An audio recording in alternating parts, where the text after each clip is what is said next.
Hi, I'm Tom. This week on Survivor Husband, I will let you know the tips, the tricks, and the techniques you will need in order to survive a week without the wife and the kids. Many men aren't used to this.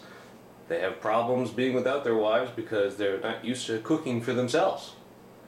It can be quite a scary challenge to cook for yourself, to do things for yourself, to pay the bills by yourself, and granted not to be told what to do.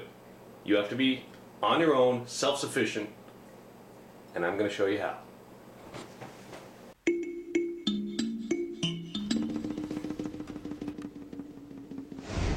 Once in a while, wives take their children on mini vacations and leave their husbands at home. Some of those men get stranded or starve when they get separated from their wives. I'm about to put myself in that kind of jeopardy.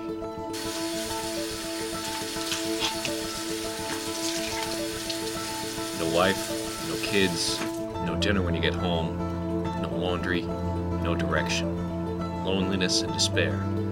These are the dangers and challenges of going it alone. It's winter, and it's no wonder people feel more alone in winter.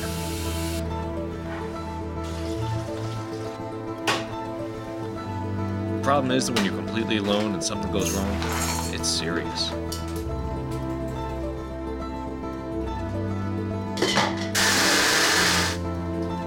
The first thing any man has to assess is your situation and get your head on straight. The decisions you make after your loved ones go off to have fun often defines whether you're going to survive or not.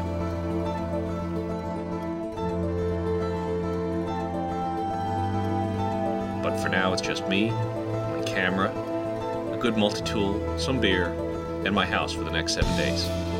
Alone.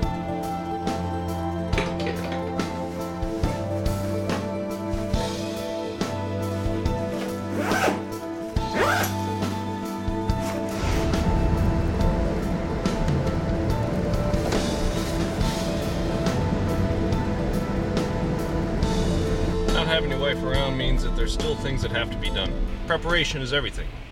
Laundry has to be done. Some bills may pop up. You gotta take the chicken out of the freezer, but she's the one that's normally in charge and tells you what to do. And you just say, okay, I can do that. And then life is good. But when she's not there, now you have issues. Now you gotta think for yourself. Most men aren't used to that. I know I'm not.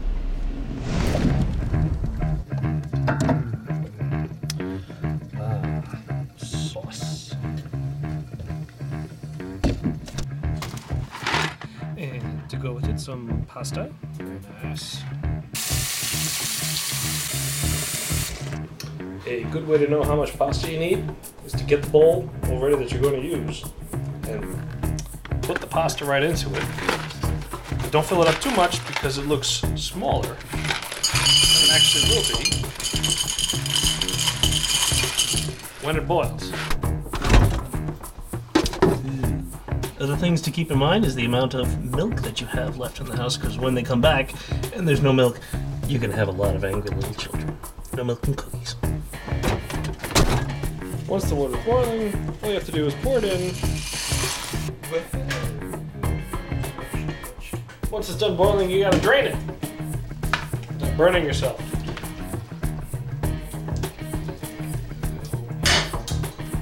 Nice and ready. And you take it and put it right into there. It expands quite a lot. That's a little bit more than I expected. Now from here, you take your sauce, which is a big chili, but you can spread it out over pasta, which is piping hot. It makes it a quick meal without your wife. Success.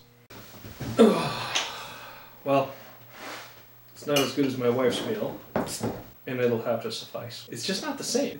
It's not the same as my wife's cooking. But remember, this isn't living. This is surviving. Surviving without your wife. I'll just have to make do. Hot.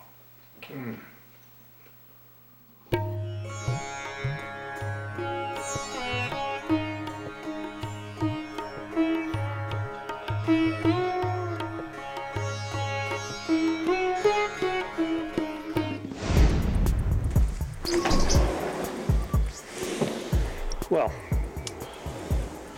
one of the things that I need to be doing prior to my wife coming home is to actually do a little groundskeeping in the driveway and around to make sure that there's no snow or ice in the vicinity, which may cause an accident. Being that this time of year there's a lot of snow on the ground and everything melts and freezes and melts, and we don't want a disaster or me to get yelled at, especially if she falls down. That would be bad. Very bad. It's happened before. I could have avoided this had I just gone out and shoveled when it snowed. Phew. Well, now that that chore is done, the driveway is sufficiently cleared, worked up an appetite, guess I'll go make myself some dinner. Whoa. This can be a problem.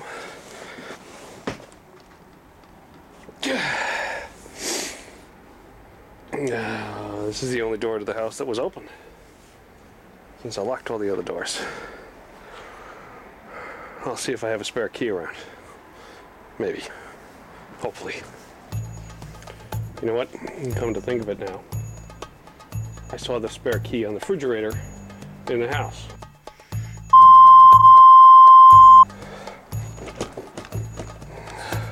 So, I've got a bit of an issue. That does pose a problem. I'm locked out of the house.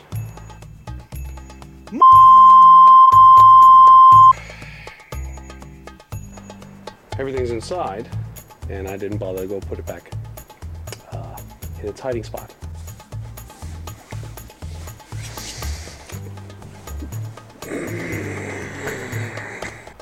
My wife's coming home tomorrow.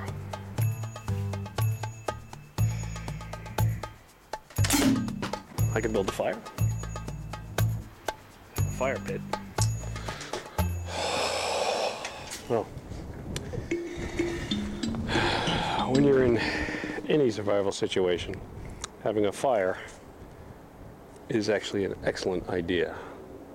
Helps keep you warm, gives you a little bit of peace of mind, and when I do get myself into a situation where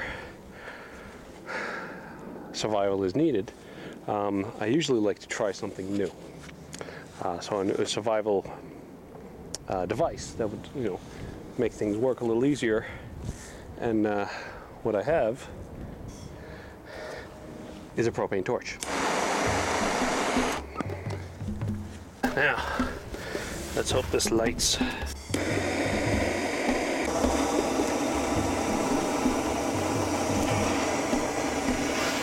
Oh yeah. Woo-hoo-hoo, working. Oh, that's more like it. Having a fire can make all the difference. Ooh, it's hot. The whole psychological part of being completely alone really comes into play here. The purpose of the fire is to keep the boogeyman away and all things that go bump in the night. I just hope I have enough wood to make it through the night, because you can never have enough.